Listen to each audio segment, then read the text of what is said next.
Good afternoon, everybody. Because we've still got some people trickling in, we're going to give it just another minute or two before we get started. So hang with us and we'll be starting in just a couple of moments. Thanks so much.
All right, why don't we get started?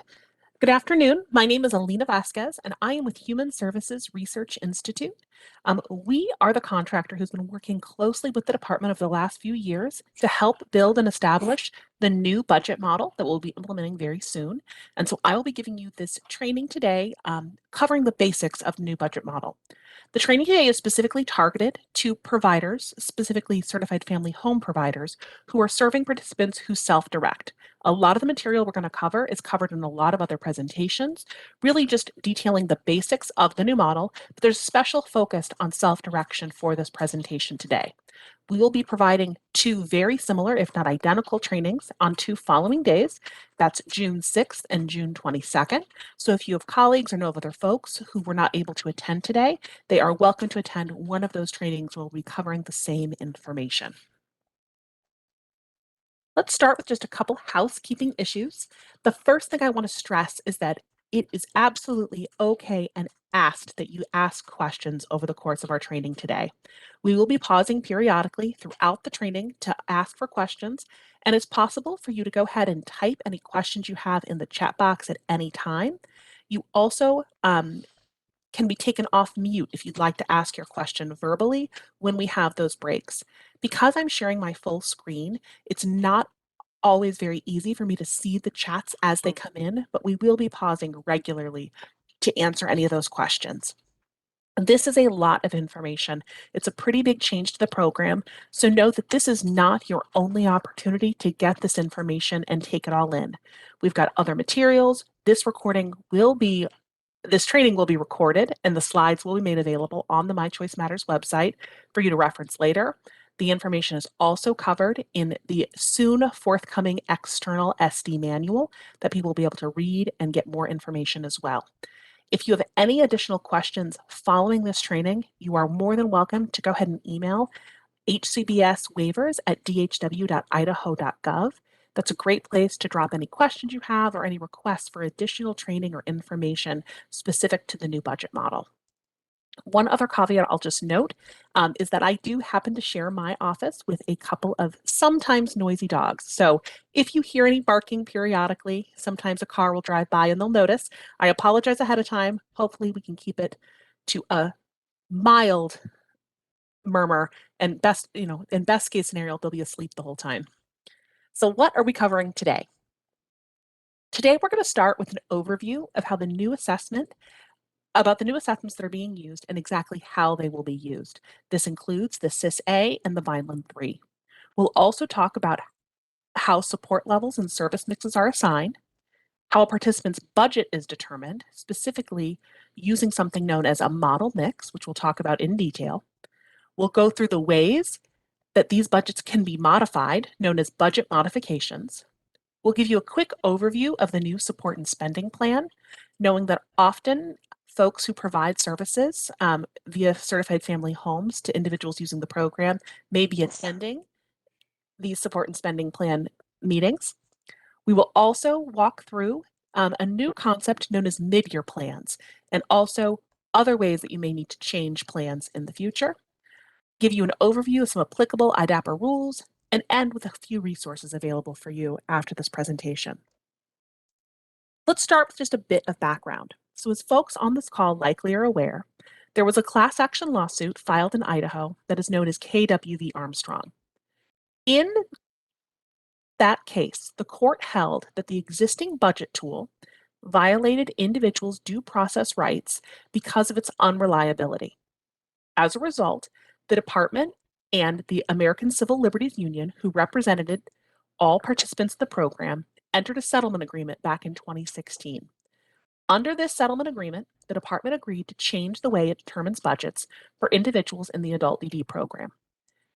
This presentation explains the changes that were made as a result of that settlement agreement, as well as some other related changes that the department is making. Also related to the KW settlement agreement was the development of Community Now. Community Now was initially formed in consideration of one of the requirements under the KW settlement, specifically that requesting additional stakeholder input.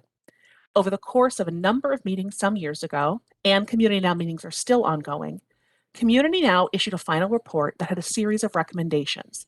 Those included the addition of a more flexible service model to support adults with IDD to better meet their needs and explore their interests in the community, as well as to add pre-vocational, career planning, and more individual support and employment services in the available benefit package. The service changes that are happening at the same time as the implementation of the new budget model are a direct result of these recommendations that came out of Community Now. So let's start by just reviewing quickly some of the main changes to services that are happening simultaneously with the implementation of the new budget model. The first are changes to supported living. Supported living on the traditional model, specifically high and intense supported living, are going away. Instead, participants who use supported living can now have access to a variety of other services, including adult day health, developmental therapy, and community habilitation. These are services that they were precluded from using on the traditional model if they were using high or intense. Folks who are in that situation can still get 24 hours of support from their supported living provider if they so choose. The department's also adding 3 new traditional services: pre-vocational services, career planning, and community habilitation, again in consideration to those recommendations from Community Now. They're also removing many supplements from services and increasing access to non-medical transportation by moving that service from the waiver over to the state plan's host of services. So as we walk through this presentation today, we wanted to organize it in a way that would be pretty logical for most folks who are familiar with the system. Therefore, we're going to walk through the presentation of the new model by covering a series of steps that all participants must go through in order to receive DD services. Every year, all existing participants need to start by getting an assessment. This assessment is a requirement in order to continue getting services. Individuals are then assigned a budget, and following the assignment of that budget, then develop a plan. Once the plan has been approved, they then can begin to obtain those services that they would like to receive. For many participants, they receive their services over the course of the year happily, and then at next year, when it's time for the assessment, they go back to the beginning of the process. Some participants need to make changes during the course of the year to the services they receive. They may get different providers, they may want to change what service they're receiving, and there is still the availability to do that within the course of the year. There is one additional step for individuals who are starting the process of seeking services from the program, and that is the application process that must be sought for all initial applicants. There has been one small change to the application in alignment with the move to the new model, and that is a simple adjustment to the checkboxes asking what service the applicant is seeking.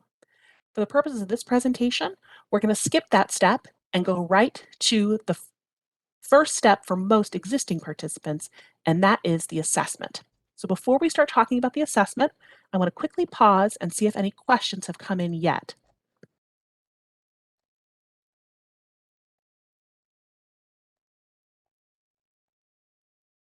Elena, this is Michael. I am not seeing any questions at this point. Okay.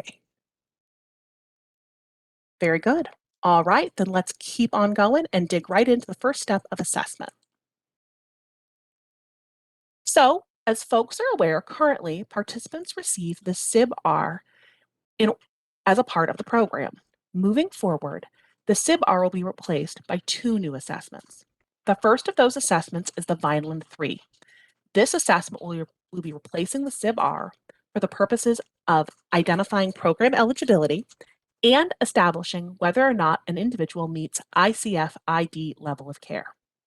The Supports Intensity Scale Adult, or SIS-A, is replacing the SIB-R and the Inventory of Needs for the purposes of helping to determine the annual budget. The new budget model requires the use of a valid and reliable assessment of support need. In order to obtain such an assessment, the department convened a work group that included both department staff and external stakeholders some years ago to review a series of potential tools to use for this purpose. During that process, the SIS-A was chosen as the tool that was best equipped to meet the requirements of the department and is being identified as the assessment that was most person-centered and the least offensive to participants of the options available. The new assessment tools are set to go live on June 1st of 2022. However, that date could still change because it is dependent upon approval from CMS. The department has not yet received that approval, and when it does, it will be sure to let everyone know the exact go live date. For now, the plan is still June 1st until the department hears otherwise, but if that date needs to be delayed, they will be sure to let all stakeholders know as quickly as possible. So, by new assessments going live on June 1st, what I mean is that individuals who will receive assessments starting in June will be receiving a Vineland 3 and a SIS-A instead of the SIB-R. Individuals who have a plan that may start on June 1st for this year and has already received their assessment does not apply. They will go ahead and continue in the old model. It's really about the implementation of the new model begins with those assessments being conducted. There's one other factor to be aware of with regard to the new assessments, and that is the need to revise the assessment schedule. Typically, participants receive a full assessment every 3 years. However, during the implementation of the new budget model, all participants will receive a SIS-A and a Vineland 3 in just over about 1 year.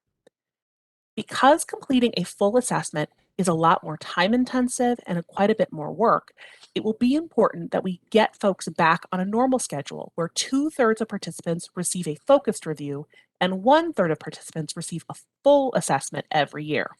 In order to do that, the department will be dividing participants into 3 groups, Group A, Group B, and Group C.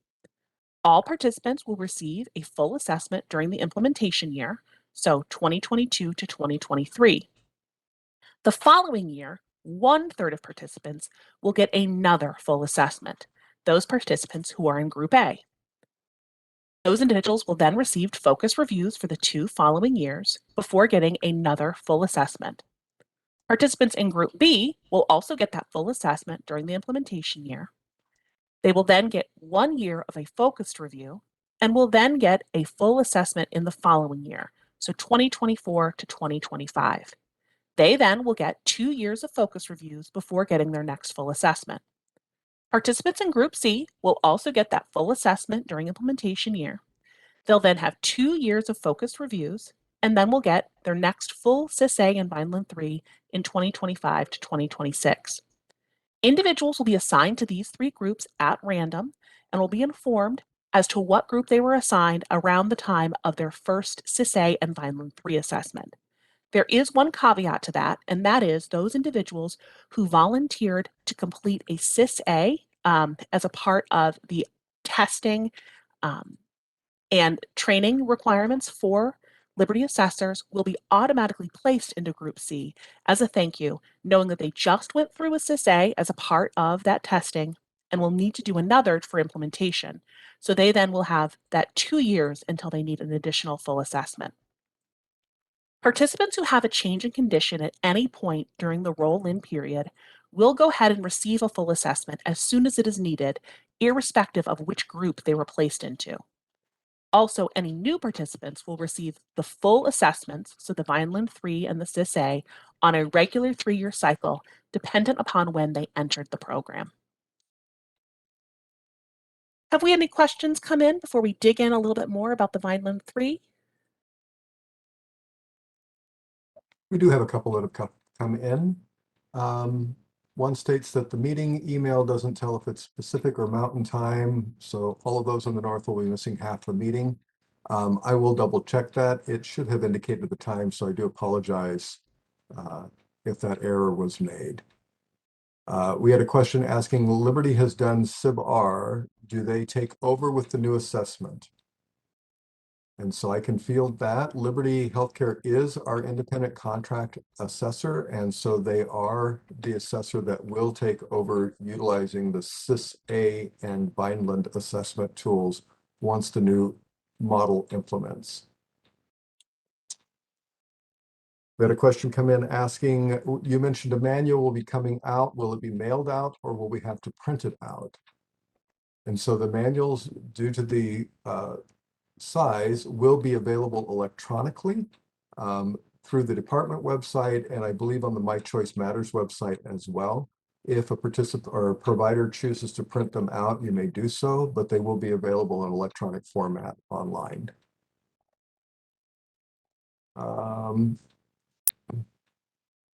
There's a question, what was that about resident changes?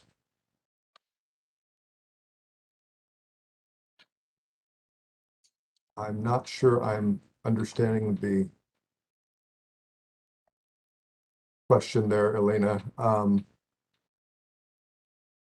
Yeah, I'm sorry. If maybe you could raise your hand and offer a little more context, we could try to answer your question.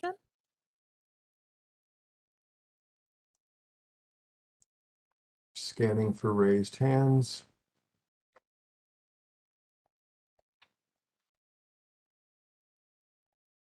I'm not seeing it. So the question again was, what was that about resident changes? So I'm asking that the person that asked that question either provide some clarification in the chat box or raise your hand so that we can unmute your line.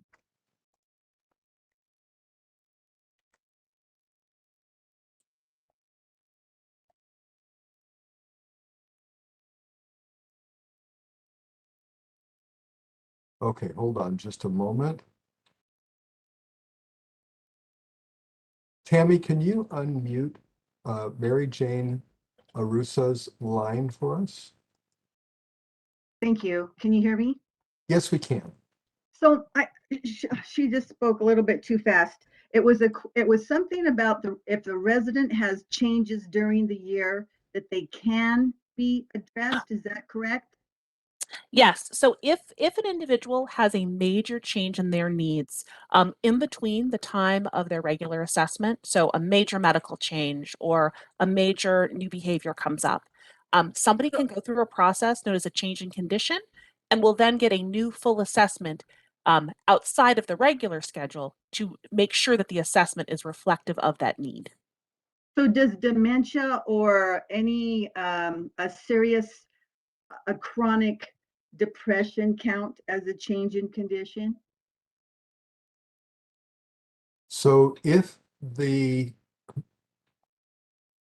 whatever condition, so if the dementia or the mental illness, the depression, one has to be tied back to their developmental disability, but if it impacts their functioning level to the extent that their needs have changed significantly, then yes, that could potentially warrant a change in condition. So who would make that assessment? So you would submit the request through your care manager. and Okay. submit the information through the care manager, and they would make the determination as to whether that qualifies for a change in condition. Thank you. And we'll Uh-huh. provide more detail about the change in condition form or the new one that'll be forthcoming a little later in this presentation. Thank you. Thank you for providing the clarification. We do have another question. Just to clarify, will Liberty contact us as providers, or do we need to contact them? So for the new assessment process, Liberty will contact the participant and whoever their contact is, as they do today, to set their annual assessment process. And that will hold true to the new process as well. And at this point, Alina, I am not seeing any additional questions or hands. Okay, well, let's then dig into the two new assessments, starting with the Vineland 3. The Vineland 3 is an assessment where both the assessor and respondents will together review and discuss the adaptive behaviors in the following areas: communication, daily living skills, socialization, motor skills, and maladaptive behaviors. Again, the Vineland 3 is being used to help establish DD program eligibility and ICF-ID level of care. As a reminder, in order to be eligible for the DD program, an individual must meet 3 specific characterizations. The first, someone must be 18 years or older, so must be an adult. The second is they must have a qualifying diagnosis that was made before the age of 22 and submit documentation showing that that diagnosis was made. Applicable diagnoses include intellectual disability, autism, cerebral palsy, epilepsy, and other closely related conditions. The third required element to be eligible for the DD program is that an individual must have a substantial limitation in at least 3 major life activities. This is the piece of eligibility that is determined using the Vineland once we move forward with the new model. The areas of potential substantial limitation, or the major life activities, include self-care, receptive and expressive language, learning, mobility, self-direction, capacity for independent living, and economic self-sufficiency. Again, in order to be eligible for the program, someone must have a substantial limitation in at least 3 of these areas.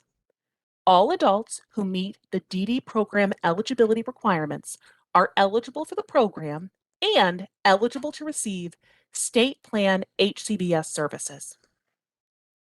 So, how does the Vineland 3 help us identify if someone has a substantial limitation in at least 3 major life activities? This table shows exactly what scores on the Vineland 3 equal a substantial limitation in a given area. I'm not going to walk through every single one of these, just in the interest of time, and we have a lot of material to get through, but these slides will be posted on the My Choice Matters website very shortly, so you can review it at your leisure. But just for an example, in order to identify if someone has a substantial limitation in the major life activity of self-care, a Vineland 3 score of less than or equal to 10 in the personal subdomain would equal a substantial limitation. So if Cindy had a score in the personal subdomain of a 10, then yes, the Vineland 3 would show that she does have a substantial limitation in that area.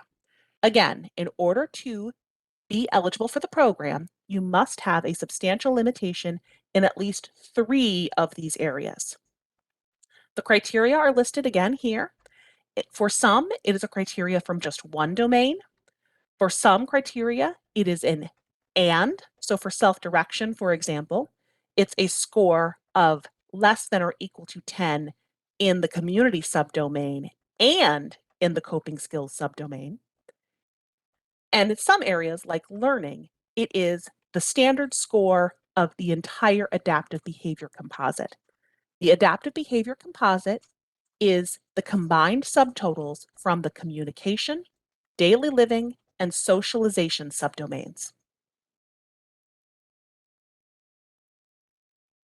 In addition to meeting the DD program eligibility requirements that we just discussed, an individual must also require active treatment and meet one of the criteria detailed on this slide in order to meet ICF ID level of care. Individuals who apply for waiver services and meet ICF ID level of care are eligible to receive those waiver services. Participants can select their waiver services be delivered either using the traditional model or self-direction. An individual can meet ICF ID level of care on the basis of their functional needs, their behavioral needs, a combination of their functional behavioral needs, or on the basis of their medical needs. Again, it is the Vineland 3 that's being utilized to help establish whether or not a participant meets this specific criteria. Now let's go over the next assessment that will be starting shortly, the CIS-A. Let's start by discussing exactly who attends a CIS-A interview. The individual seeking services, so the adult with an intellectual or developmental disability, are always invited and encouraged to take part in the CIS-A interview. However, if that person does not want to participate, they are not required to do so. What is required is that there are at least 2 respondents who know the adult well and understand his or her support needs. Those individuals must be present for the entire interview. It is the adult's choice who will take part in the CIS-A interview. They can take part themselves, but there should also be 2 additional respondents for the entire interview. The CIS-A is divided into 3 overarching areas. The first section is regarding exceptional medical and behavioral support needs. The second section is known as the Support Needs Index and covers a variety of areas of regular living. Section 3 is known as the Protection and Advocacy Scale. Individuals are assigned to a level in the new model using the CIS-A. Specifically, participants are assigned to a level regarding their general support needs using sub-scores from Section 2A, Home Living, 2B, Community Living, and 2E, Health and Safety Activities. This is often referred to as their ABE score. Individuals can be assigned to levels specific to their medical or behavioral need through a process known as verification, which we'll talk about in just a moment. However, the CIS-A is also used to help identify individuals who may meet the requirements for levels M or B. This is done using Section 1 around exceptional medical and behavioral needs, as well as supplemental questions, which are also asked during the CIS-A interview to get additional detail about the amount of hours of support a participant needs specifically for their extraordinary medical or behavioral support needs.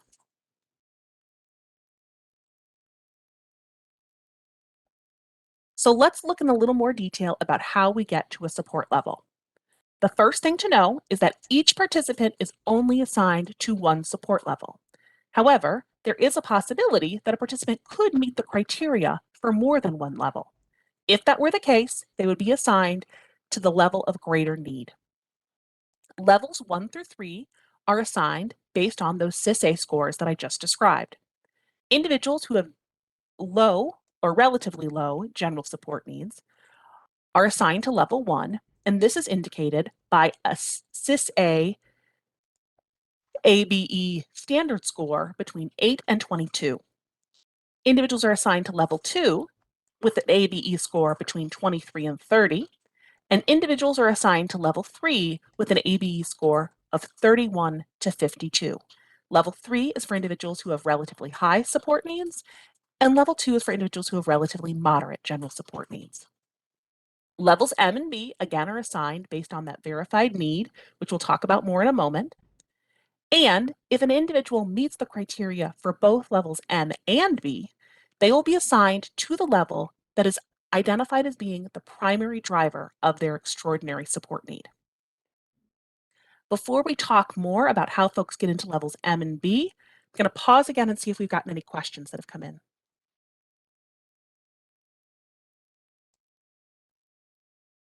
We do have a couple. The first would be, one is, what if you don't have access for the electronic manual? Can I request a manual to be mailed to me? So if someone does not have internet access or a computer to access the manual, if you would contact your, your care manager, we can look at options to meet those specialized circumstances. My apologies for the clock. The next question, is there a possibility someone who qualifies now under the CIBR won't qualify under the new assessment? I'm going to pause to respond to that until a little later in the presentation, because I think we have some later slides that describe that very scenario. Perfect. If the participant attends the CIS-A, are they considered one of the required attendees? If a participant attends the CIS-A, we still expect there to be 2 additional respondents, but they are also welcome to act as a respondent. So it is not a limit of 2 respondents, so the participant is welcome to participate, but the developers of the CIS-A, AAIDD, recommend that there are 2 additional respondents who know the individual well for that interview. Which answers the first half of the next question of, if the participant is able to take part and can share meaningful portion of the interview, does there have to be 2 other people? What if the participant doesn't have 2 people that are both available at that time?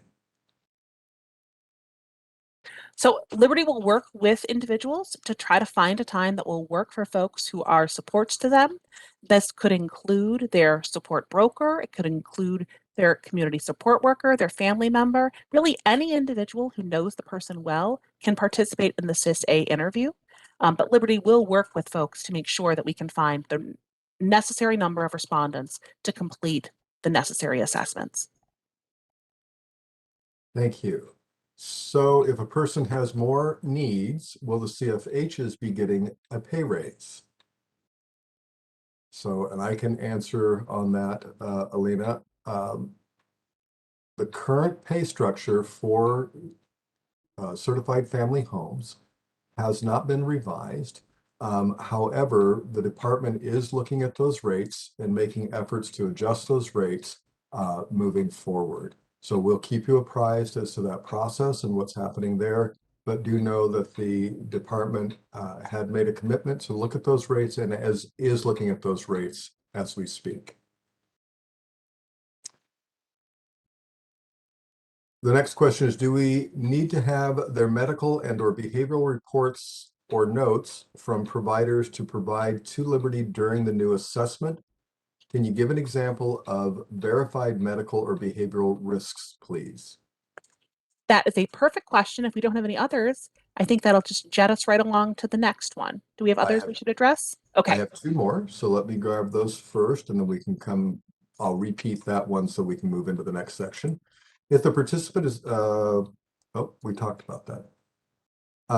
Will support brokers turn into case managers immediately, or will we possibly need to find a case manager?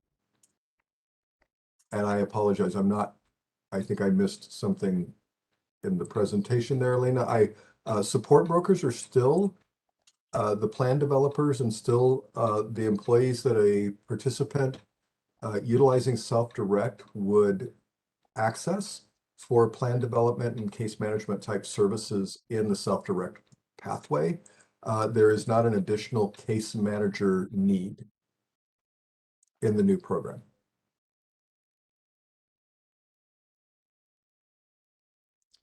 Michael, the question I just put in there is in reference to the certified family homes getting a raise. I got you. So the additional question was, I'm asking because I live in my client's home. He pays a mortgage, so I do not charge him rent. And I guess the clarification I would ask, if he's paying the mortgage, is it his name that is on the deed? If it's his name on the deed, he wouldn't be needing to be paying rent if he's paying the mortgage. That would seem to me to be the other way around. She says yes, he's on the deed. Okay, so that would be his own home. And This may be related to which service mix applies, which we will get into shortly. okay, So maybe we should hold it for now. that's a good idea. Let's see if that gets answered as we're moving forward. So again, the question that we're going to use to segue is, do we need to have their medical and or behavioral reports or notes from providers to provide liberty during the new assessment? And can you give an example of verified medical or behavioral risks, please? Absolutely. So how do participants get into support levels M or B? All participants are eligible to receive consideration for these levels. This is a change from the previous process, which was known as the intense review process, which was primarily in existence for participants who received supporting living services. It is very similar to that process in that the kinds of needs that warrant inclusion in levels M or B are similar, but this process is available to anyone who believes they have the level of need and meet the criteria. Liberty's assessors will ask during the assessment if the respondents believe that the individual meets the criteria for levels M or B and whether or not they would like to pursue verification review. The criteria in order to meet level M is as follows. The individual must have a chronic or acute medical condition, which is complex, unstable, or both. They must require one-to-one staffing to provide frequent intervention and constant monitoring during all or substantial portions of the day. And without such intervention and monitoring, the individual would require placement in a nursing facility, hospital, or ICF ID.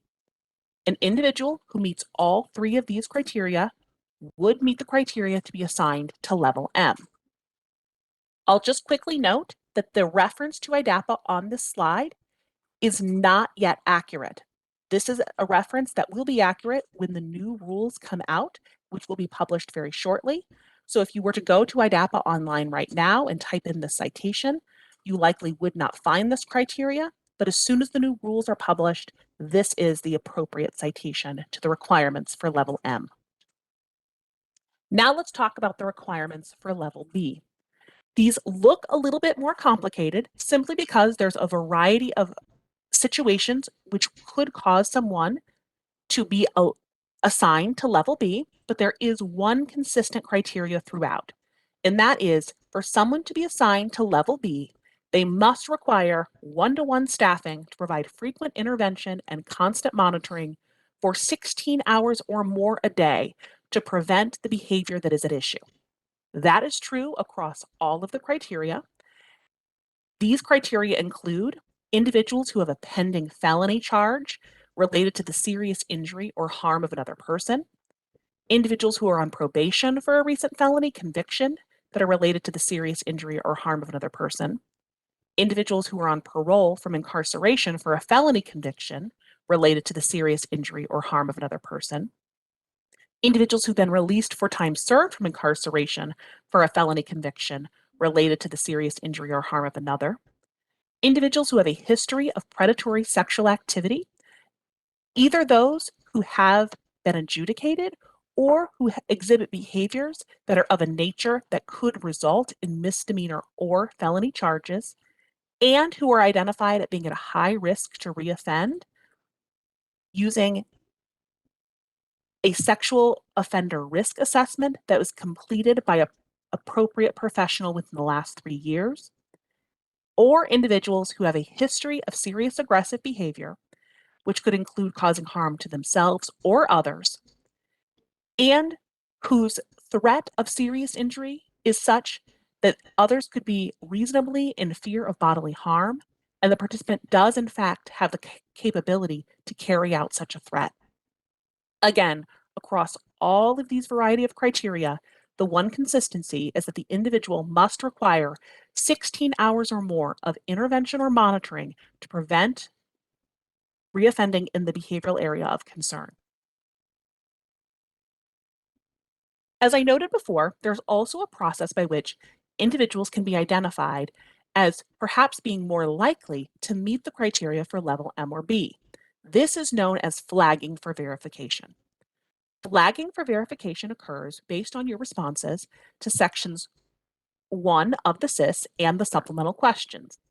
A participant would flag for level M if they responded to one or more items in section 1A of the CSA, if they answered yes to the medical supplemental question, and if they identified that the participant needs 84 support hours per week for an extraordinary medical support need.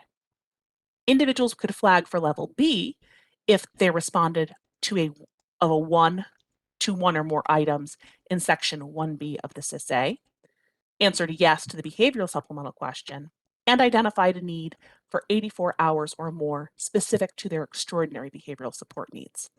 Participants can also flag on a combined medical and behavioral need if they respond of a one or more to at least one item in both sections 1A and 1B of the CSA, if they responded yes to both supplemental questions, and the total amount of support they identified they need within a week between their medical and behavioral support needs equals 84 hours or more. Individuals who flag for verification can still choose to decline to go through verification if they do not wish to do so. Any individual who requests verification review, both those who flag and those who do not, will be provided the verification questionnaire and told to submit it along with any supporting documentation within 14 days of the assessment. As an answer to the question that we posed at the end of the last break, individuals do not have to bring all of that documentation to the assessment, but instead will need to complete this questionnaire, which will be provided by the assessor, and submit that supporting documentation along with the questionnaire within 14 days of the assessment.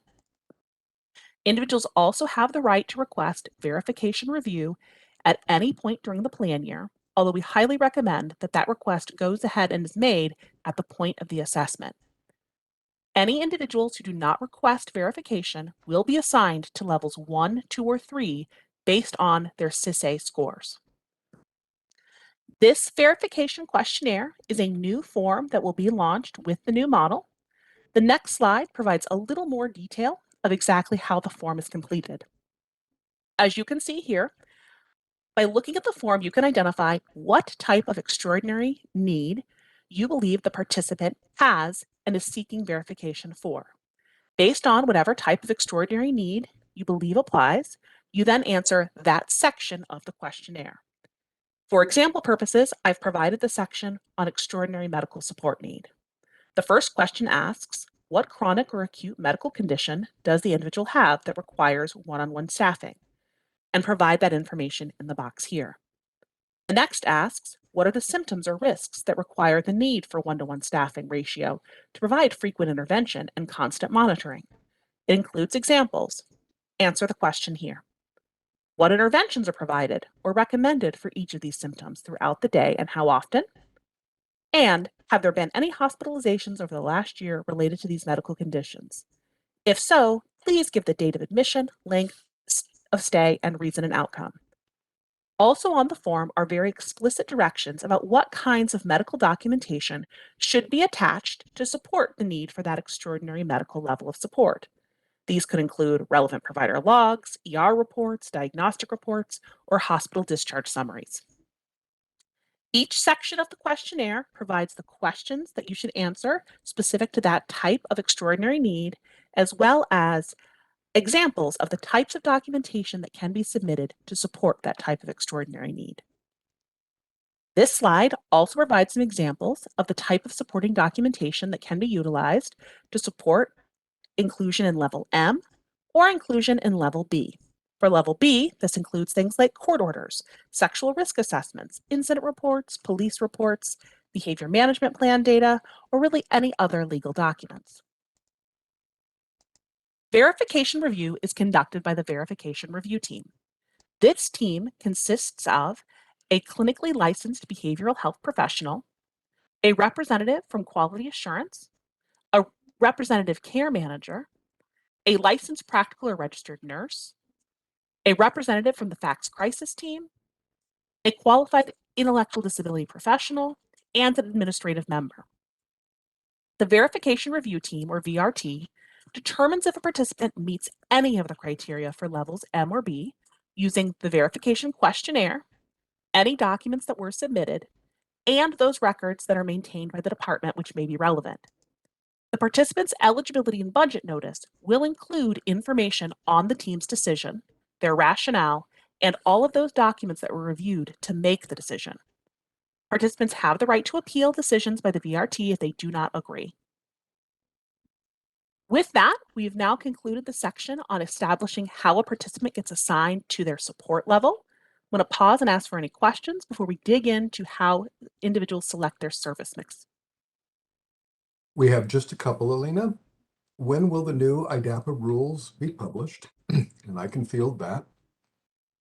As Alina indicated at the beginning, one of the things that we are waiting on at the moment is approval from CMS for the new waiver and state plan amendments that have been submitted. Our rules have been submitted to the Administrative Rules Unit, the draft rules that were reviewed during the public hearings that we held several months ago. However, we don't want to publish them until we have gotten that approval from CMS so that we don't have to pull back and make changes if something needs to be modified based on CMS's recommendations or direction. So there's just a little pause there. As soon as they are published, we will put that information out there that they have published.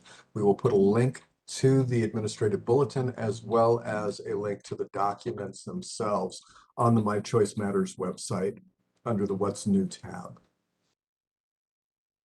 And then the second question is, will past history documents that are on file be used? And typically, if the department has access to files that are still relevant to the individual's need, then yes, those could be considered during that review process, or they can be referenced by the team when they submit the request for verification. That way, the verification team could request the documents if they are outdated or if they are no longer applicable. And Alina, I don't know if you have anything to add to that one. And then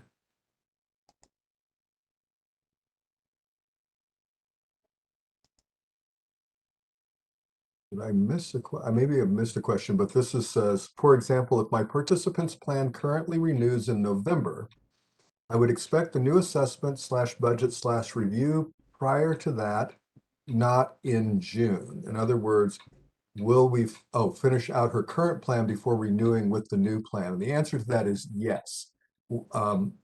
This process will not nullify any plans that are currently in place. It will just start from the date of implementation moving forward, and at the participants' next annual recertification process, they would receive the new assessment tool.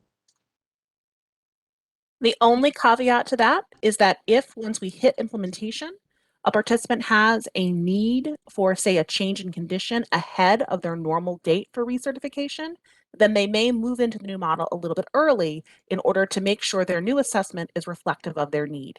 So if someone is not due, say, for example, for a new assessment until December, but in September they have a major change in their medical needs, and as a result submit a change in condition request, and that request is approved, then they would go ahead and receive the new assessments at that time, even before they are due for their regular assessment in that December. Thank you, Alina. And then the last question that I have is, when the information is available online, will we be notified via email? I'm not sure if this is in reference to the rules, but we can put that out there to send a blast email out once the rules documents have published to all provider types. And we can also do that for when the manuals are published as well. Correct. But we do encourage people to, and I'm going to go ahead and pop it in the chat just in case. I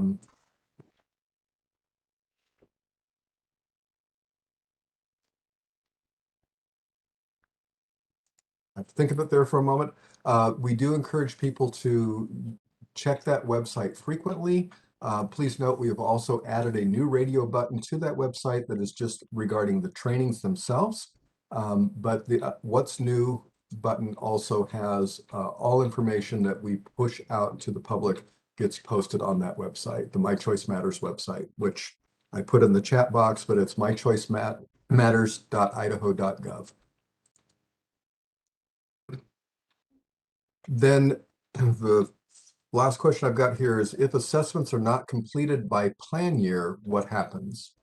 And I'm not sure if I'm understanding if a participant fails to participate in the assessment or if a participant fails to acknowledge the scheduled assessment date. Is that the question? Dan, if I could have you either clarify or if you'd like to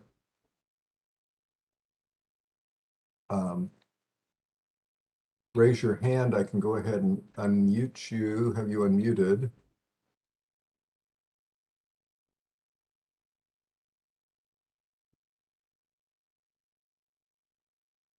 See if I can find you. So, okay, if the assessments are not set up in time, if there is a scheduling issue on our end, plans would be extended for that assessment to take place. But we do need people to participate in the new assessment in order to roll into the new model.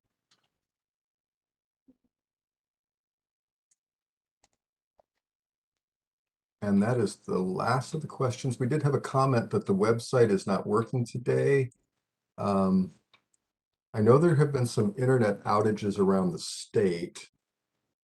Our staff we have a lot of staff working from home now, and I've had a couple of reports from that, but I was just going to look real quick. I'm able to access the site from here. So please check your router or your modem to make sure that your internet connection is working. It may be an outage in your area at the moment, but I'm able to access the site currently. I was able to pull it up. That's all we have, Alina. So far, we've walked through the new assessments and how folks are assigned to a support level. Another portion of how a participant gets to a budget is their selected service mix, which is what we're going to cover next. So a service mix is simply a term that we use to group participants by the way they choose to receive their supports. So if they choose to use traditional or self-direction, and by the type of residential support they want to receive. Participants have the right to change their service mix at any time, with one exception, and that is those individuals who are assigned to the state plan HCBS only mix can only change that service mix by receiving DD eligibility. Individuals who are a part of that service mix are in that mix because they do not qualify for the DD waiver. So in order to move to another mix, we would have to confirm that they do in fact meet ICF ID level of care and require active treatment. All participants who self-direct and reside in a certified family home will receive the SD live-in support service mix. The definition for SD live-in support service mix is participants who receive in-home habilitation from a CSW that they live with. There are two other self-direct service mixes that are applicable. One called SD community only supports, specific to those participants who receive no in-home habilitation supports, and SD outside supports. That's specific to participants who receive in-home habilitation from a CSW that they do not live with. In order to help identify which service mix would apply for participants who self-direct, the department developed this decision tree. It asks two questions that can help identify which service mix applies.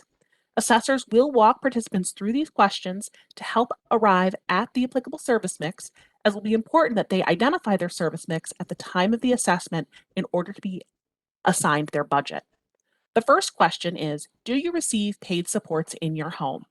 If the answer is no, then the participant qualifies for the self-directed community-only support service mix, as they do not receive any in-home habilitation.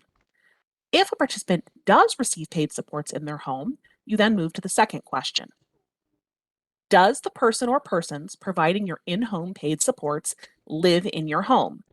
If they do, then that participant qualifies for the self-directed live-in support service mix. If they do not, then the participant qualifies for the self-directed outside support service mix. We know there may be some circumstances where someone gets support from multiple CSWs, maybe some that they live with and some that they do not. If a participant receives in-home supports from 2 CSWs, one who lives in the home with them and one who lives outside of the home, the answer to the second question, does the person providing your in-home support live with you, is yes, because one of the people providing your in-home supports does live with you. Therefore, the self-directed live-in support service mix is what applies. Participants can also receive additional supports outside of their budget using the health, safety, and employment supports or requesting budget modifications. We will talk about that more in a moment, but we like to provide that reminder everywhere we can. So now that we've identified a participant support level, 1, 2, 3, M or B, and their service mix, SD live-in supports for all participants who receive their supports from a CFH provider and self-direct, we then can establish which budget applies for that person. Budgets were established using something known as a model mix. Each support level and service mix combination has its very own model mix. Again, participants can also get services beyond that assigned budget using a variety of budget modifications. That includes a health or safety service request, a health or safety budget modification request, or an employment-related service request. And we'll talk about all the different kinds of budget modifications in a few moments. So what exactly is a model mix? A model mix is simply the way that we identified the average amount and type of services that the department feels that participants within each level and service mix will likely utilize. Model mixes are determined to price out and decide the budgets. However, participants are not required to utilize the services that are in the model mix, nor is the model mix a limit as to what services someone can receive. It's simply the way we get to the budget. So as you can see in this example here, the model mix for this individual includes 3 services: Service A, Service B, Service C. The department identifies for an individual in this service mix, say community-only supports, and at this level, say level 1, what is the average amount of Service A that the participant would want to receive? The department identifies that average amount, then multiplies it by the applicable rate for that service in order to get to the value for Service A that should be added to the mix. They then follow the same process for Service B. For a participant in level 1 receiving community-only supports, what's the average amount of units for the whole year that we anticipate someone would want or need to receive? Multiply that by the applicable rate for Service B, get to that dollar figure, and add that also to the model mix. We follow the same process for Service C, and then we add those 3 together. That is then how we get to the total budget. Again, support budgets are not intended to cover every available service that a participant may get, and we know that the model mix or the total budget may not be sufficient for participants in every single scenario.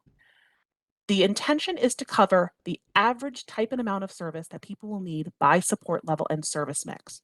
Budget modifications exist to cover those services that are specific for health or safety needs, or to address health or safety needs that are unique to participant, which would make them different than the average amounts of needs of other individuals who are assigned to their same level and service mix. Adults who self-direct will receive budgets that are based on the service mixes or the model mixes that were developed for adults in the traditional pathway. One major difference is that traditional budgets are divided into 3 subcomponents, but self-directed budgets are not. Folks who self-direct can utilize their budgets flexibly to purchase any of the services that are available, with only one small caveat, and that is participants are required to use the FEA service, as that is a requirement of the program, so those dollars must be attributed to the cost of your fiscal employer agency. All of the other dollars can be used flexibly as you see fit within the self-direction program. As I stated, the model mixes for self-direction are based on traditional mixes. The self-directed community-only supports mix is based on this traditional equivalent of the community-only model mix, but additional dollars were added to cover the cost of FEA. The self-directed live-in supports model mix for self-directed services is based on the traditional model mix for certified family home. Again, the cost of FEA was added to the dollars in the budget for self-direction to cover that cost. The budget for self-directed outside supports is based on the supported living services model mix on traditional. Dollars were added to cover the cost of FEA, and a portion of the overhead costs were removed to cover some of the costs that are really specific to a supported living agency and not applicable in self-direction. Again, this was not all of the overhead costs, but simply a portion that were really specific to the running of an agency. As I said, and to explain the model mixes, we're going to start by walking through some traditional examples and then convert to the self-directed examples. On traditional, the budget is divided into 3 components. Again, in SD, the dollars can be used flexibly across these components. These include residential supports, discretionary supports, and planning supports. These together equal the total budget. There's also the ability to get supports outside of the budget that are for health, safety, or employment. This is the list of traditional services that are available and the way that they are divided into each of the applicable components. Residential supports include certified family home and supported living. Discretionary supports include a host of services relevant to what someone may want to do during their day, including things like adult day health, pre-vocational services, career planning, community habilitation. Planning supports encompass service coordination and plan development, and health, safety, and employment supports cover a host of services specific to meet health, safety, or employment needs, including skilled nursing, environmental accessibility adaptations, home-delivered meals, and supported employment. The services that are put into the model mix are divided by these categories on the traditional side. As a reminder, for self-direction, there is no subdivision between these categories. The dollars that are included in the model mix can be used flexibly and are not divided by subcomponents. This slide shows you the breakdown of the different types of codes for self-direct services and how they fit into either the budget, so the residential discretionary and planning supports, or how they fit outside of the budget because they are a health, safety, or employment service. Supports that are provided by community support workers that include personal support, learning support, emotional support, relationship support, or transportation support come out of the participant's budget. So too are the supports that are offered by their support broker and their fiscal employer agent, with a reminder that additional dollars are added to cover that unique cost of self-direction.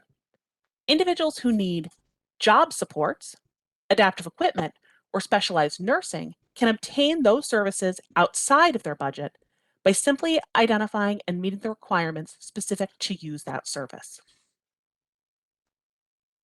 So this is an example of a model mix on traditional. Again, remember, the traditional model mix is the basis for the self-directed mix. As you can see here, it's constructed across the top, going from support level 1 up through support level B. It's divided by 3 components, as it is in traditional, so between residential, discretionary, and planning. The first column offers you the service at issue. The second column tells you the applicable reimbursement rate. One of the benefits of using model mixes is that things can be changed as needed. So for example, when the applicable rate for some services was recently changed based on a decision of the legislature, we were able to go in and modify these model mixes to reflect the new applicable rate for those services. The department then, for each level within this mix, identified the number of hours of support on average they believed individuals would need at a given support level.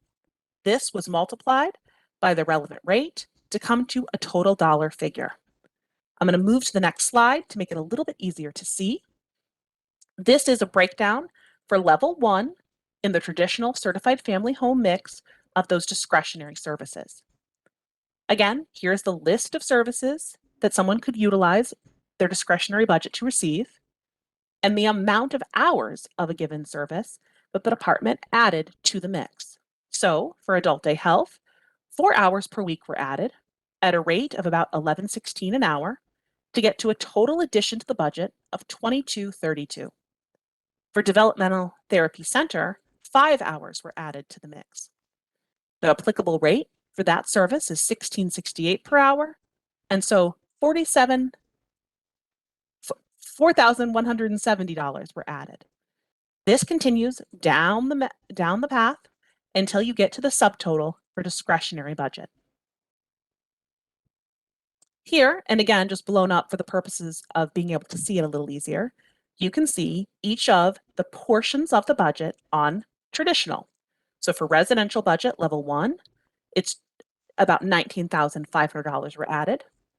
For discretionary supports, it's that $27,955 we just discussed.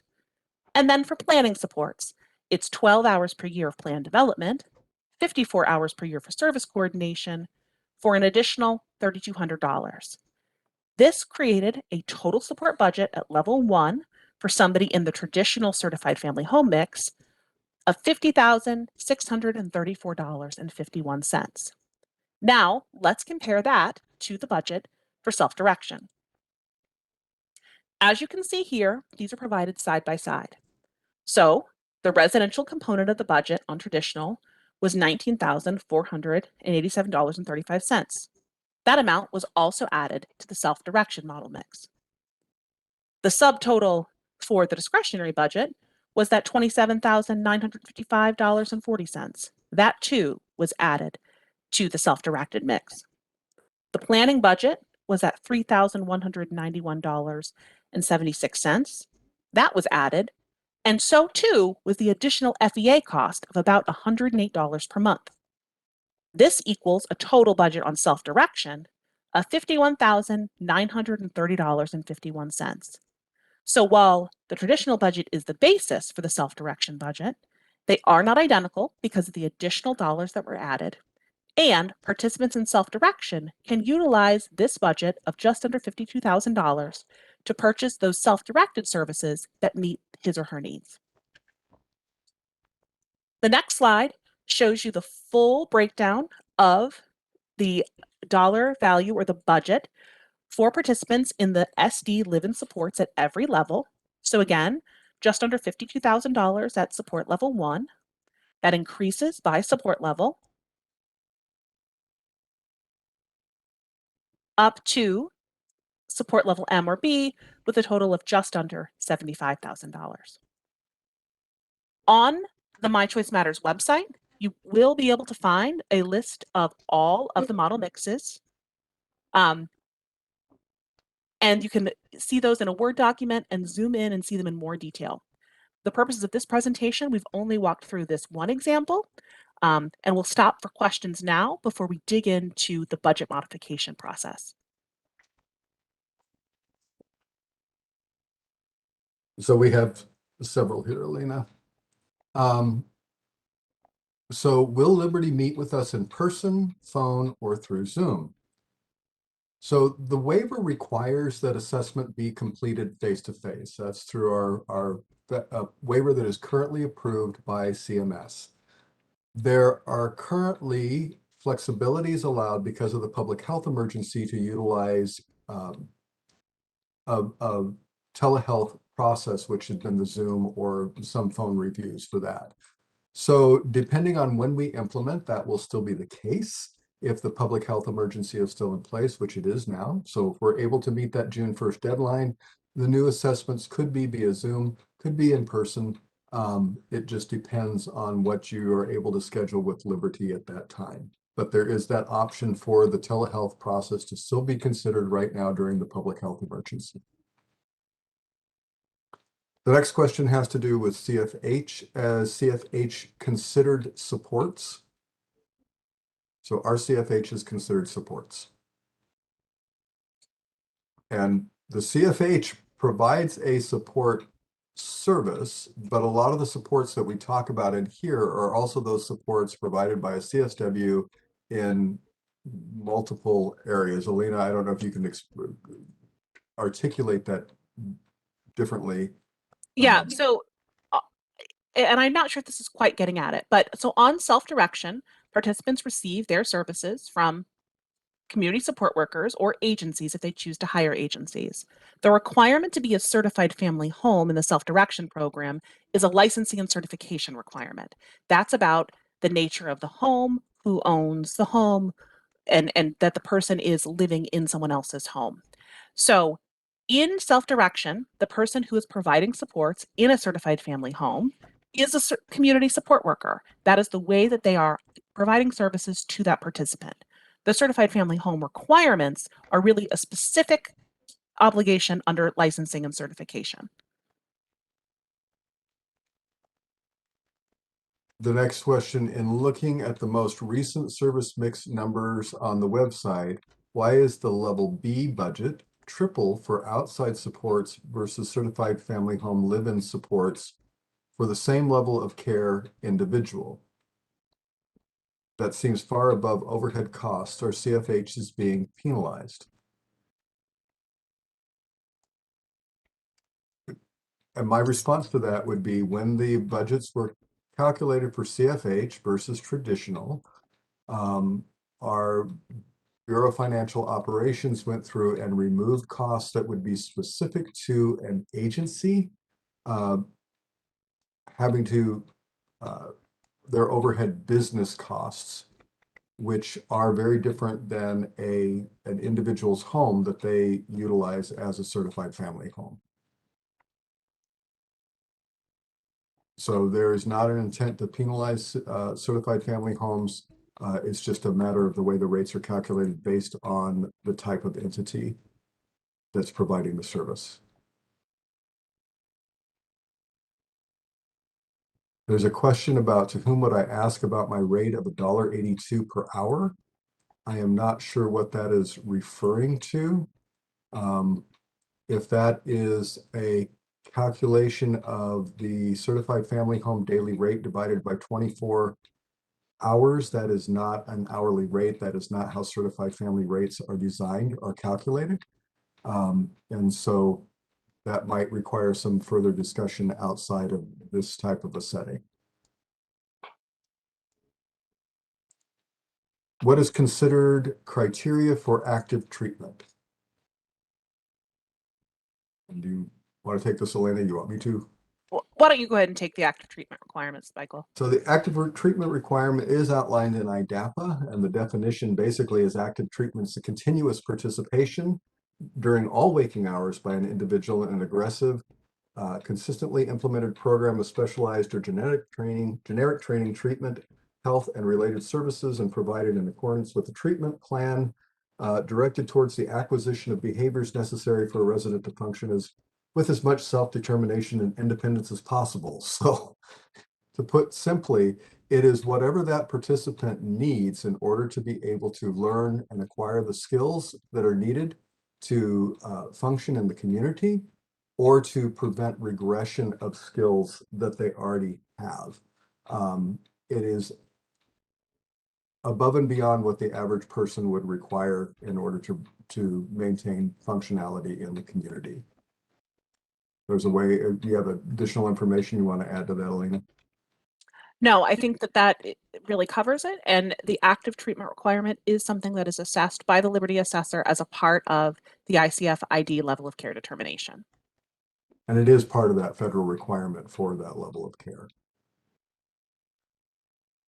Will there be a predetermined hourly rate for CSWs determined by the Department of Health and Welfare to pay for CSW supports? And there was an addition to this, just to clarify, this question pertains to self-direction. So for the certified, or excuse me, the community support worker rates, the way the rules are set up, it is based upon fair market value. Those rates can be adjusted based upon a CSW specialized training if necessary in order to provide the service that is needed by the participant. And that training would just need to be verified. But there is some flexibility in those. And more importantly, per the self-direct program, the participant is required to negotiate payment rates with the community support worker. So while we do have parameters around that to ensure that someone is not paying a disproportionate amount to a CSW, there are flexibilities around how that rate can be determined and to be demonstrated for review by the department. The next question is, we are not allowed to pay our CSWs more than $15 an hour. How would we add, say, pre-vocational services to our own mix? So for this, pre-vocational services would have to be provided by someone who is qualified to provide that particular service. And those rules are those qualifications will be outlined in rule. And they are basically the people that provide supported employment services now. But again, those rates can be adjusted based upon somebody's specialized training to provide a needed service. I'll just add on to that, Michael. So if you were to try to seek a CSW to provide an equivalent to pre-vocational services, you could identify somebody who has that sort of training and background, so meets the expectations for a supported employment provider. You could then provide documentation about the specific need and why an additional rate is warranted, and then that could be approved above the $15 limit. Correct. Thank you. Next question. If the assessment is so thorough that it takes 3 hours to complete, why is that detailed info not used to determine the needs level and accurate budget for the individual, instead of then lumping them into an average budget category and then requiring them to complete additional requests to receive the appropriate budget? So the specific process of coming up with the leveling system is detailed in a report that is on the My Choice Matters website that HSRI produced, explaining all of the statistical background and backing for how we came up with the leveling system. The process is intended to produce the average amount of support that people will need by level. It is not intended, nor do I know of any assessment tool that is able with 100% assurance and specificity to identify the exact dollar amount that is warranted for a given participant in their needs, which is why our model is built on this basis, using an assessment of support need that has been verified, tested, and approved. And then by building with that, the model mix mechanism to identify the average amount of needs for participants at those given levels.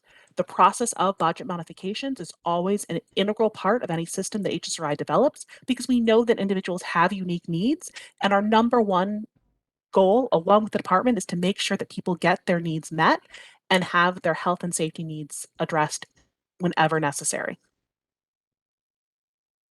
Thank you. Question of confused as to what FEA is. And the FEA is that Fiscal Employee Agency. So Consumer Direct or Acumen, it's the ones that cut the check for the CSWs, help the participant with payroll and taxes. Question, when do they expect the public health emergency to stop? I thought some things related to that have already stopped. So there are certain restrictions that are prohibitions that have been lifted from the public health emergency, but the public health emergency is declared by the federal government and is done in 3-month increments. The current public health emergency was just reissued.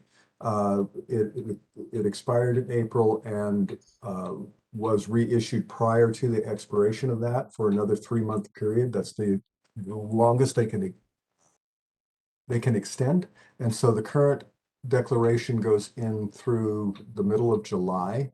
CMS has indicated to state agencies that they would give 60-day notice prior to the ending of the public health emergency declarations. We have not yet received indication from CMS that the public health emergency will be lifted. So we don't know if it will be extended again or not, and generally don't know until the month in which it expires.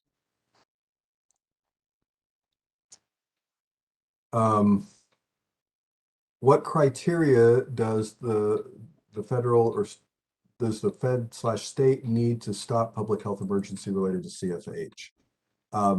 So the public health emergency is not related to CFH specifically. It is a declaration based upon the COVID numbers and the risk to the general population because of the virus.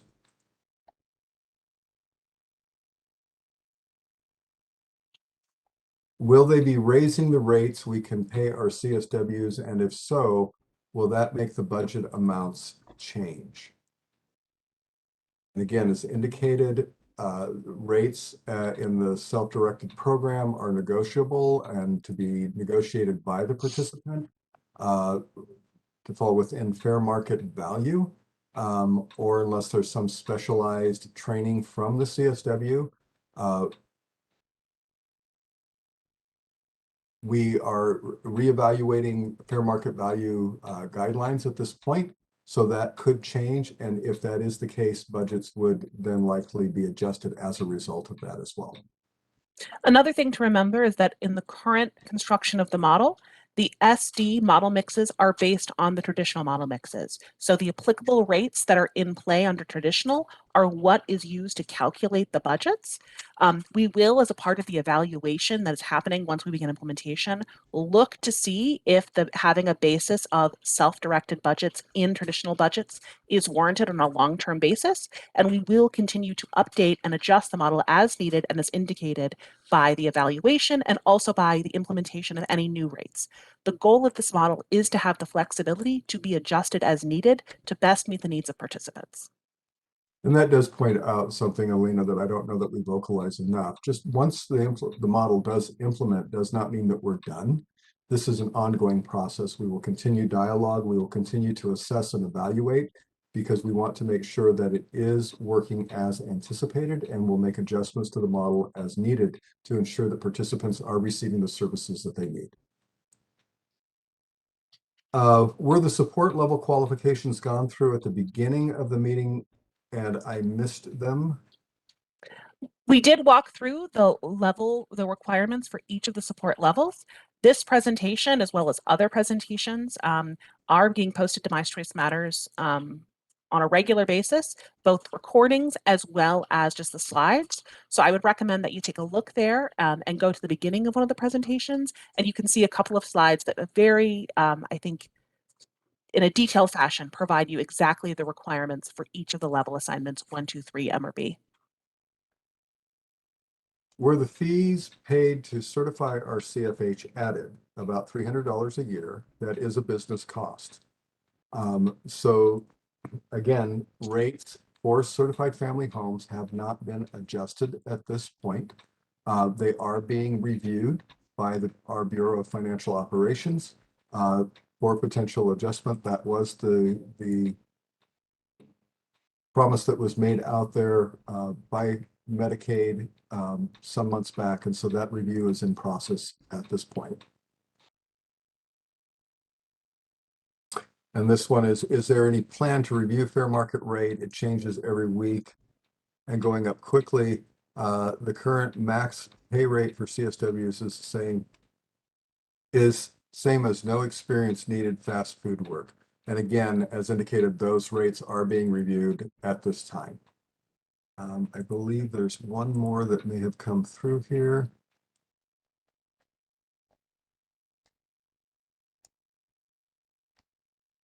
In self-direction, live-in home support, do you have to be a certified family home provider? No, you do not need to be a certified family home provider. The decision tree, as we walk through, simply asks whether or not the individual is receiving supports from a person who lives in their home. So it could be a scenario where someone lives with a roommate, but the participant, is the owner of the property. But if that roommate is a CSW who's providing in-home supports, then they would follow the decision tree and be assigned to live-in supports as the applicable service mix. And then the last question that I have at this point is, will the fair market rate range information be made available by the department? And yes, if that information is changed, that will be put out there for plan developers and participants. And that is the last of our questions at this point, Alina. Okay. So typically I would offer a break in a long presentation like this, but we have quite a bit of material still to go through. So I am going to forego the break this time. I apologize for not being able to incorporate that. But you guys have been asking such detailed and great questions, which we love. We're running just a little bit behind schedule, and I want to make sure you don't miss any of the material. So what we're going to next is the budget modifications. So as I've described, there are 3 different types of budget modifications. One is health or safety services, 2 are employment services, and the third is the need for a health or safety budget modification. As we already detailed, there are 3 categories of self-directed services that fall into health, safety, or employment services. That is adaptive equipment, skilled nursing, and employment services. Individuals who require crisis intervention, which is a state plan service available for participants who self-direct, is also included as a health, safety, or employment service. An individual who wants to include adaptive equipment, skilled nursing, or JSS job supports on their plan can do so, and that will come outside of the budget. This slide shows you a page that will be included in the budget notices going out to self-directing participants that explain to them exactly what are the specific criteria to utilize a health or safety or employment service and to access those outside of or in addition to their budget. As we already noted, there is also the ability to do a budget modification due to a health or a safety risk. A budget modification for a health risk can be documented using any of the documents shown here, including physician reports, emergency room reports, nursing plans, hospital discharge summaries, etc. And budget modifications for safety risk can also be approved and require documentation to be submitted with that request, including things like incident reports, police reports, assessments, or other kinds of implementation plans that show the need to address an imminent risk for the participant. Included in all of the new budget notices are also the health risk form and the safety risk form, which would need to be completed for a participant who is seeking to exceed their budget due to a health risk or a safety risk. We're making that available to all participants in that notice so they can easily access it and, with the help of their support broker, submit that if necessary. There's one other wrinkle when it comes to budgets under the new model, and that is the implication of the public health emergency and the American Rescue Plan. As Michael already noted, we are still under a federal public health emergency, and we do not yet know when that will end. As a result of the PHE, the federal government provided states with extra money to provide supports and services. This was through something known as the American Rescue Plan. The Centers for Medicare and Medicaid put in place special rules because of public health emergency. They also said that states can only keep the money through the American Rescue Plan if they take certain actions. The combination of these rules are going to impact the way that we start to use the new model. Essentially, the ARP rules say 3 things. 1, that a state cannot make it any harder to be found eligible for services than it was on April 1st, 2021. That people must be able to keep getting the amount and type of services that they could get on April 1st, 2021, and that provider rates cannot go lower than they were on April 1st, 2021. The department is still working with CMS exactly how this will impact the implementation of the new budget model. For now, the department thinks that it means 3 things. 1, everyone who is currently eligible for DD program will stay eligible. We do intend to change the eligibility tool, moving from the SIB-R to the Vineland 3, but an individual who was identified as not being eligible under the Vineland 3 assessment would still be eligible throughout the period of the American Rescue Plan requirements because of that requirement that the eligibility requirements cannot be harder. It is also not the department's intent to make the requirements harder by changing the eligibility tool, so the department will be doing an evaluation of any of those circumstances where somebody who was previously eligible for the program is now found ineligible using the Vineland 3, and if necessary, make adjustments. The second thing that the department thinks that this means is that any new applicants who are found ineligible using the Vineland 3 will also have the chance to be assessed with the SIB-R to see if they would meet using the tool and the requirements that were in place on April 1st, 2021. The third thing we believe it means is that participants will have access to their current budget until all of the ARP requirements are met. That is currently projected as being in March of 2024, although that date is subject to change. So what does that mean with regard to budgets? It means that annual budget notices will need to include both the budget that was determined using the new model and the highest budget that was assigned between April 1st, 2021 and the implementation date of the new budget model. That means that budget notices will have a couple of different numbers when we move into implementation. Your advisory budget is, again, the budget determined with the new model and will be identified here in the budget notice.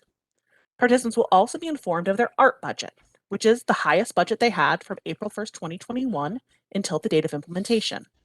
The ART budget will look almost identical, if not entirely identical, to the KW budget for the majority of participants. However, it is because of the ART requirements, not the KW settlement, that the ART budget will be continuing until the ART period ends. Therefore, hereforward, it will be referred to as the ARP budget. A participant's assigned budget will be the higher of those two amounts. For some individuals, their advisory budget may be higher than their ARP budget. If that's the case, then the advisory budget will be inserted on the line describing their assigned budget. For other participants, the ART budget may be higher than their advisory budget. If that were the case, then the ART budget becomes their assigned budget for that plan year.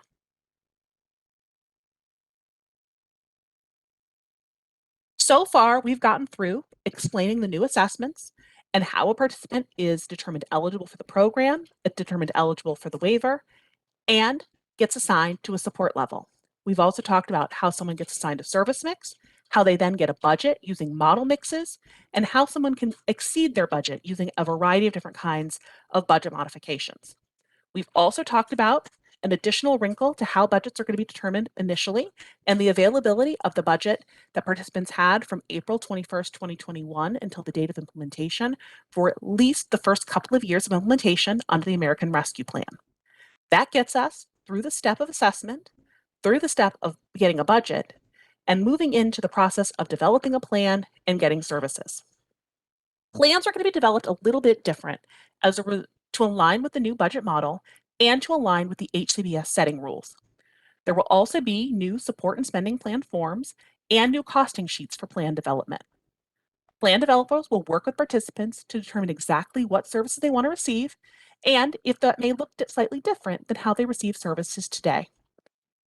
Because a number of folks on this call likely participate in the plan development process, we've included the next few slides with just some images of the new support and spending plan, which we will quickly go through.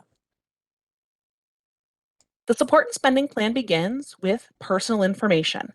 It then details information about the support broker and the type of plan that it is. This could be an initial plan, an annual plan, or a prorated plan, which we'll talk about in a moment. We then detail exactly how the participant is involved in their PCP process, and we list everyone that has been involved in that PCP process, including their contact information. We also include in the PCP or in the SSP the relationship to the participant of the person attending and participating in that process. The next section goes through participant strengths, goals, and preferences, asking what services are important to the participant and asking that you include services that maybe the participant isn't receiving currently, but just that remain to be an interest to the participant. We also ask how the participant identifies their personal goals and desired outcomes, what activities will help them to obtain those goals and outcomes, where they choose to live and or receive services, and what other alternative settings were considered. We then detail risk factors, including any risks to health or safety that are present to the individual or those around them, and what measures that are in place to minimize such risks. Then, for any identified risks, we identify the necessary comprehensive risk plans and backup plans. This includes at least 3 backup plans if support should fail. And specifically for participants with alone time, it's important to include details about how someone will get their needs met when being served alone. If a participant resides in a certified family home, there is a need to submit an alone time request and there's a special form to modify that if it needs to be modified outside of the time of the plan. We then ask whether any of the participants' rights are being restricted, and if yes, we describe the exact restriction and why, and how you are assessing the need to conduct such a restriction, and then describe any of the supports that were used and the way that we assure that no harm will come to the participant. It's also necessary to include an explanation of less intrusive methods that were previously utilized and the type of data collection that will be done to identify when the need to restrict that right can be lifted. There's then a section which details all of the support broker tasks and the total hours that a support broker will utilize. Then we get into the residential and discretionary goals. This is where a participant and their team identify the goals they have, the types of natural supports they may utilize, whether those goals will be reached at home, in the community, or both, and the category that will apply. This is additional explanation of that section, again, in great detail, which will include exactly the goal, as well as any natural supports. There's a separate section specifically for health, safety, and employment goals. As a reminder that the categories for these goals can be obtained and the dollars used to obtain those services can be received outside of or in addition to the budget, and a need to identify if there are any other resources available to address these goals. We then conclude the SSP with a signature page for participants, guardians, including their informed consent, their informed choice, and a signature from the support broker. There is also a requirement that community support workers sign on a signature page and agree to deliver the services according to the authorized plan. There are certain kinds of providers who do not need to sign this, specifically providers of AEQ, and the annual enrollment with the FEA will serve as their signature. So, as certified family home providers, which a lot of the folks on the call today are, you will be required to sign the plan indicating that you will deliver the services according to that plan, consistent with home and community-based requirements. I'm going to pause for any questions before we get to the next section. And we do have a few. And let me get back up to where we were. So the first question is, what is the current fair market rate for CSWs for self-direct? And is that information available on the website? So the current fair market value that we utilize as the base is roughly $16 an hour. And this is based off Bureau of Labor Statistics information and data. I do not believe that we actually have that posted to our website at this point. As we make adjustments and moving forward, we can make that effort to make sure that that correlation, how that's calculated, is posted so that it's more easily understood. But again, most Medicaid rates are calculations based upon Bureau of Labor Statistics information and data.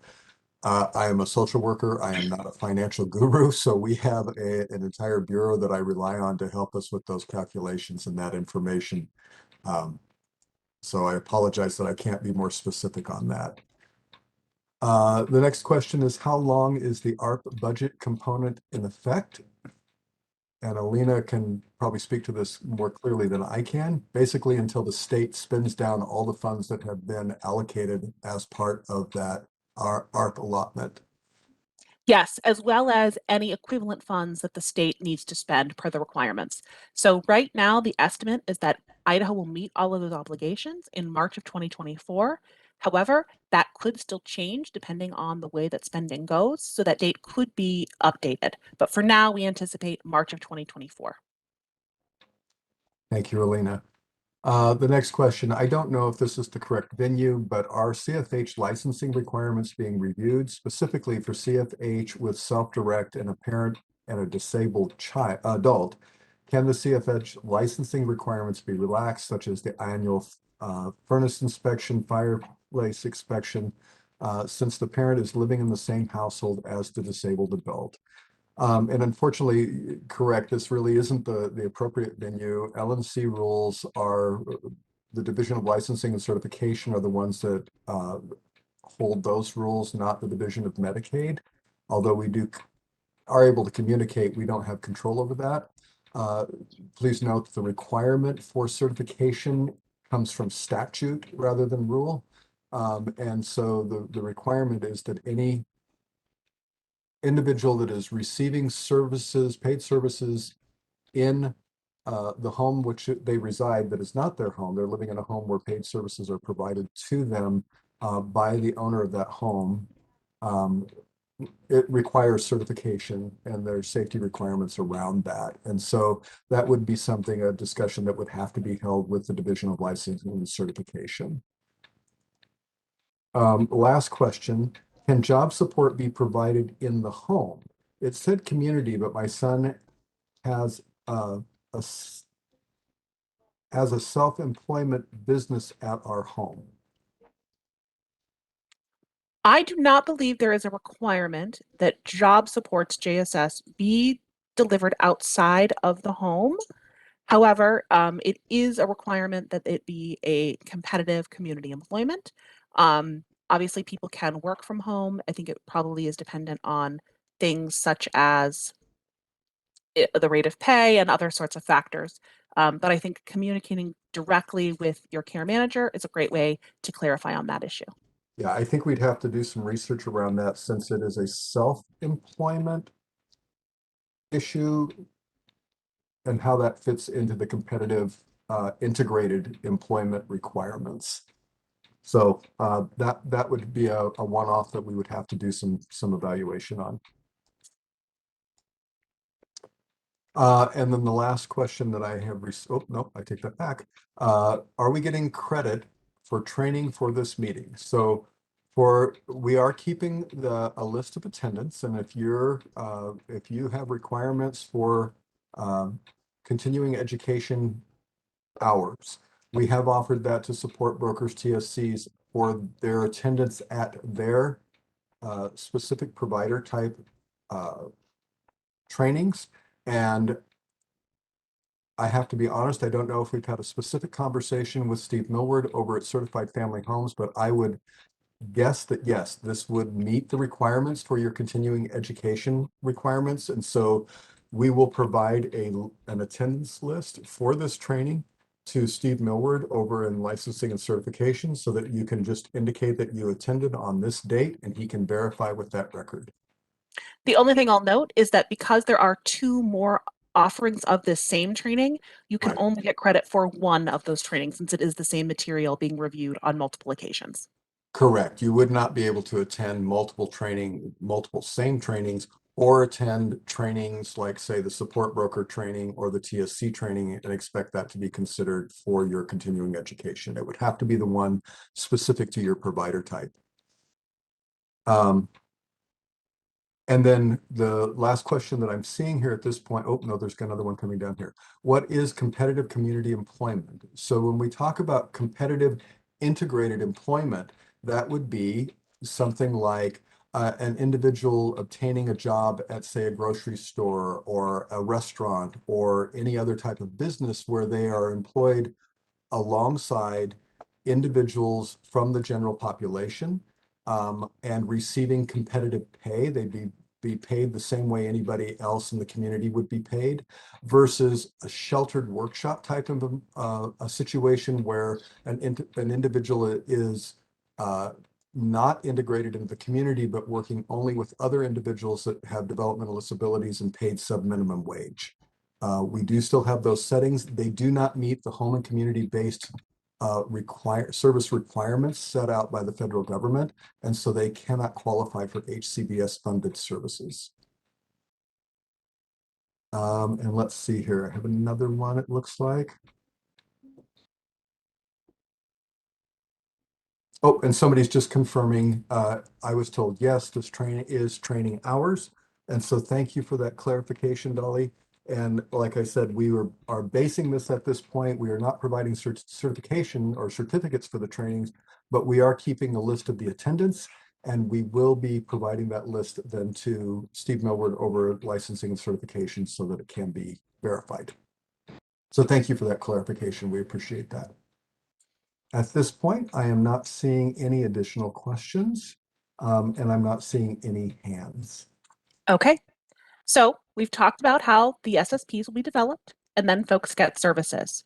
Now, there are circumstances where somebody may need to make a change during the course of their year. And under the new model, there will be some circumstances in which such a change will require the development of a full new plan. This would be called a mid-year plan. Plan changes also do still exist. However, those are limited to changes in how dollars are allocated for a participant who is in the same level and within the same service mix. Mid-year plans come into effect for participants who have a change in condition and as a result are assigned to a new level. They will then receive a prorated budget and have to develop a new plan. Participants also who receive a service mix change in the course of the year will also need to receive a new prorated budget and will have to develop a new plan.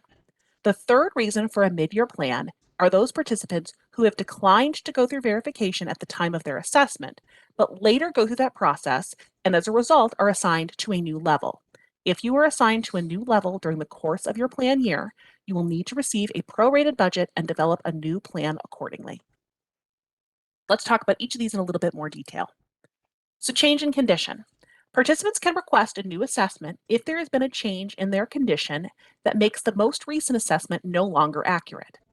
A plan developer must complete a change in condition request form detailing the change that has occurred and must provide supporting documentation around what in the individual's condition has changed. Liberty will review that request and the documentation to see if it warrants a new assessment. If it does, and the CIC is approved, then Liberty will contact the individual and/or the support team to schedule a new assessment. After the new assessment is completed, Liberty will send a new budget notice. If the change in condition resulted in a new support level, then the plan developer will need to submit a new plan, but that plan will be prorated for the rest of the year. If the change in condition did not result in a new support level, then a new plan does not need to be submitted because the same support level will apply. Here is a copy of the change condition request form. Across the top, contact information. An ask to describe the condition that has changed follows. Then a request to describe how the current assessment does not reflect the current status of the participant, as well as a request to list all of those documents that substantiate the need for a change in request. This form is signed by the participant, as well as the guardian if applicable, and then submitted to the information coordinator at BDDS. If a participant has not had a change in their condition, but they would like to change their selected service mix, then a service mix change request can be submitted. This can include a change in a specific living situation or wanting to move between waivers, say from self-direction to traditional or vice versa. Liberty will need to determine whether all necessary information is on file and whether or not the participant has received a SIS-A at the point of this request. If there is a SIS-A on file, then the service mix change can be completed using just a file review. If the participant does not have a SIS-A, they will need to be scheduled for a full assessment, which includes the Vineland 3 and the SIS-A. Liberty will then complete the assessment and mail a new budget notice to the participant and the guardian. Here is the service mix change request form. Again, contact information across the top, a question asking to indicate whether or not the participant has had a SIS-A, identification of the service mix that is currently assigned, identification of the service mix that is being requested, and then the signatures. While we understand that the concept of a service mix is new, it will still be necessary for a participant to identify what service mix applies right now when making such a request. So for a participant who is in self-direction, and let's say they live in a certified family home right now, we know that their applicable service mix is SD Live-In Supports. Perhaps they decide they want to move to the traditional program. Then, in this box, they would identify traditional certified family home as they're moving back to the traditional program and would like to keep getting the same kind of supports from a supported living provider. Excuse me, a certified family home provider. If you have questions about how to complete this form, those questions can be directed to the information coordinator. The third type of mid-year plan is an off-cycle verification request. Participants do have the right to request verification at any time. However, if that request is made more than 30 days after the assessment, Liberty has been directed to inquire if this is due to a change in the participant's needs. If the request is due to a change in the participant needs, then an off-cycle verification is not the appropriate request. Instead, the individual will be directed to submit a change in condition request because this is the result of a change.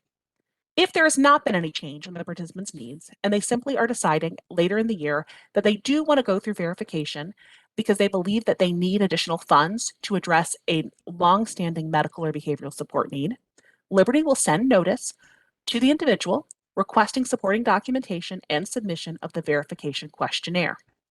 If the verification review team finds that the person is eligible for levels M or B, then they will receive a notice and a new budget and will need to prepare a new plan. If the verification review team finds that the person is not eligible for levels M or B, they will receive a notice with the notification of the decision, but they can keep their same plan as their level will not have changed. I'm going to quickly run through resources that are on the end of this slideshow for you to access. That includes applicable IDAPA rules for certified family home providers, as well as a list of relevant contacts, including the My Choice Matters website, a link to the IDAPA rules, the provider handbook, noting that the manual will be made available for both traditional and self-direction as soon as possible. And with that, and just 9 minutes to spare, I'm going to open it up for any additional questions before we end this afternoon. And at this point, I haven't seen any additional questions come through the chat. And I'm not seeing any raised hands. While we're waiting to see if any come through, I just would like to say thank you for all of you for attending and for the questions. These have been really wonderful questions, and this is really helpful. I do want to reiterate that just because we implement the new resource allocation model does not mean the communications with our community will stop. Our engagement with stakeholders is going to continue as we evaluate. And that is one of the things that the Bureau has made a commitment to do, is continue those outreach sessions and being able to gather information and interact with the community, to the point that our new administrator, Juliet Sharon, has also talked to me, and we've had discussions about re-implementing the listening tours when we're able, as the numbers are safe and as things die down with the implementation, so that we're actually out in the community and able to meet personally across the state. So I really do appreciate the input and the time that you've taken to be here and the service that you provide. So thank you for being there. I just want to quickly add that I failed to put a slide on this presentation for this, and I apologize, but we are requesting that folks complete a survey on this training to give us any feedback about things that they feel like we need more information on, or any suggestions. We are doing a whole bunch of trainings over the next couple months to make sure that all of your stakeholders have a good understanding of the new model. So we really would love it if you would take just a couple of moments. It's only a 2-question survey, and we'd love any feedback you can offer, including ideas of additional training that may be necessary or ways that we can help you move into the new model. So we've gotten a few thank yous coming here, and we appreciate that. Thank you. It's nice to hear. And I'm glad this presentation was beneficial. For the individual that is indicating that you participated in the practice SIS-A and had not received the compensation we were able to do for that, Hammy, do we have that individual's name? If you would please hold on to that so I can contact them directly, and we'll make sure that that gets rectified. Okay, yeah, I've got it. Thank you. And one last thing, please be aware, the slide deck from this presentation will be posted to the My Choice Matters website, and you will be able to access those links there. And do reach out if you have any additional questions or problems. I'm going to put one additional contact in and I can't type and talk at the same time. I apologize. I'm putting an email address in the chat box there, hcbswaivers@dhw.idaho.gov. If you have additional questions or comments about the new resource allocation model, you are welcome to submit questions for that. There is a question here is what is the name of this training? And I apologize, Alina, I don't remember how we titled it on the beginning of this. Yep, it's Basics of the New Budget Model for Supported Living, or excuse me, that's the wrong one, for Certified Family Home Providers serving participants on SD. Thank you. And then there was a question, I've been watching the whole presentation. I remember seeing the information about how you were assigning the higher level of service. I was thinking it was called M and something else. You're correct, M and B for medical or behavioral. Was there examples of levels 1, 2, and 3 also? And yes, that information is also available in this slide deck and in some of the slide decks that are currently on the My Choice Matters website under the What's New tab. When we did presentations on the levels, the service levels, and you'll see in there the difference of some examples of those support needs. Yeah, and I'll just quickly just say it verbally too, so you have the information. So levels 1, 2, and 3 are determined based on scores from the CIS-A assessment. Those are scores from sections 2A, 2B, and 2E, and that's the standard combined score. So folks are assigned to level 1 if they have a score between 8 and 22 on those 3 sections. Folks are assigned to level 2 if they have a score between 23 and 30. And folks are assigned to level 3 if they have a score between 31 and 52. Participants can be assigned to level M if they have extraordinary medical support need that was verified in the process we described, or could be assigned to level B if they have extraordinary behavioral support need that is verified in the process we described. Okay, we have 2 additional questions that have come, well, 3. If you are not a support broker, can you still access the support broker training on the Webex? The answer to that will be yes. We are working to get those posted. It does take some time to get the recordings posted. We're in the process of getting those converted and taken care of. But once they are available on there, anyone can access any of the trainings we've provided. Please understand that the bulk of the information is the same, but then with those little specifics that are related to the individual provider types being called out. The reason that we have asked people to only attend the live sessions for those trainings specific to their provider type is because we are offering all of those trainings via a recorded format on our website. So you can go back at any time to look at any of the trainings. There's a question, I am still confused. Does my son, who is on a DD waiver, have to live in a CFH to receive self-direction services? And the answer to that is no. Self-direction is a pathway, just like traditional is under the adult 1915C waiver. Certified family home, supported living, or independently, there's different places that an individual can reside. A certified family home is just one of those settings in which an individual who receives services through the SD pathway can live. But it's not a requirement. Then the last one that I'm seeing here, I had not, oh, maybe another one. I had not heard that you could be paid for doing the practice CIS-A. I did participate in one and I was not told I could be paid for it. Tammy, if we have this individual's name, if this was in the recent practice CIS-As, this was not referring to the cohort that we did way back a few years ago. If this is the recent one, please, we'll reach out to you and we'll get the information and see if we can get that rectified as well. And then there's a request to give the last web address again. And I'm assuming that's the one that I had put in there, the email address for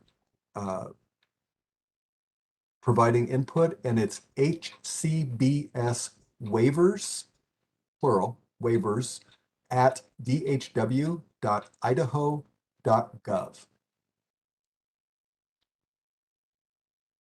And that seems to be the last question that we have.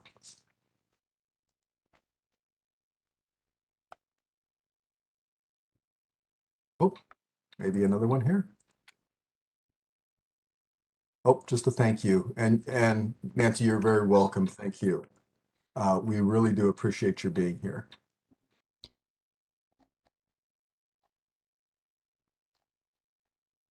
with that, Alina, I think we're good. There's one more, Michael. It says we did the practice CIS-A. When will we do the Vineland? Oh, let Oh. me clarify on that.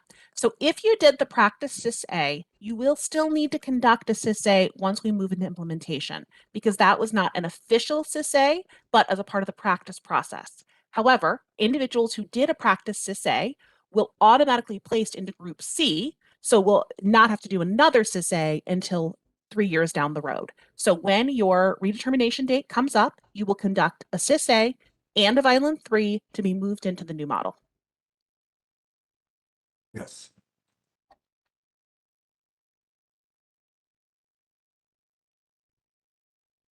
And we are at time. And so thank you, everybody. We really do appreciate your participation.